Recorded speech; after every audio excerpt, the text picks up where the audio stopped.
2025 оны гүйцэтгэлийн тайлбар хэлэлцэж штэ тий.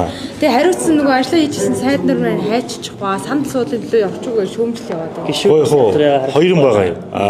Яг одоо энэ дотор байгаа Монгол Ардын намын гишүүд бол сайд болох сонирхолтой эсвэл сайд болох одоо боломжгүй хүмүүсийн суугаад гэж байна. Сайд бол боломжтой олон сайд бол амбицтай хүмүүс энэ хуваар гүйлдэд байгаа шүү.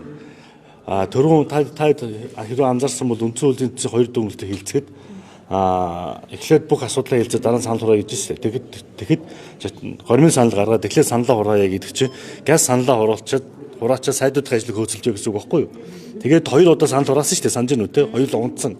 Тэгээ хүчээр ингээд хүмүүсийн өрцөө бүрдүүлж хагаад саналаа хураага явуулчихны чинь газ үндсэн хуулийн дүнэлтүүдийг хүлээж авчаад сайдуудаа хөөцөлж байгаа гэсэн үг.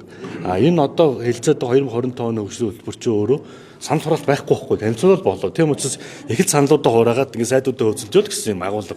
Одоо яг жигнэс энэ дотор сууж байгаа Монгол Ардын намын бол сайд болох боломжгүй бас сайд бол амбиц хүмүүс л байгаа. Бус нь бүгдээ гараа явцсан.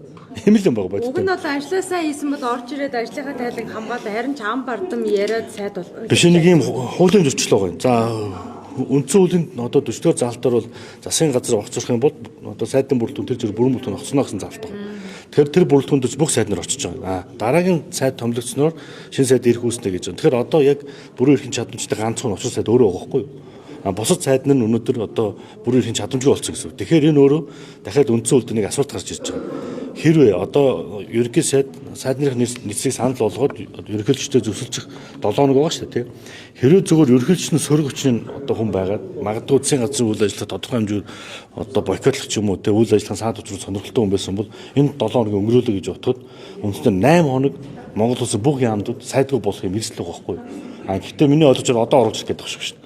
Тийм. Ер нь бол тийм л байгаа. Бодтер ингийн нийлэхэд. Одоо бол энэ уг нь бол хуулийн хугацаатай Монгол улсын хөгжлийн 2025 оны төлөвлөгөө 2024-өөс 28 оны хөгжлийн хөтөлбөр хэлцэж байгаа. Гэтэл өнөөдөр засгийн газар оруулж ирсэн дүгнэлтүүдээр бүх одоо дунджуудын авдсан 60 хүрэхгүй байгаа. 60 хүрэхгүй байна гэдэг нь сургуулийн дүнгээр ярих юм бол засгийн газар F2 авсан гэсэн үг.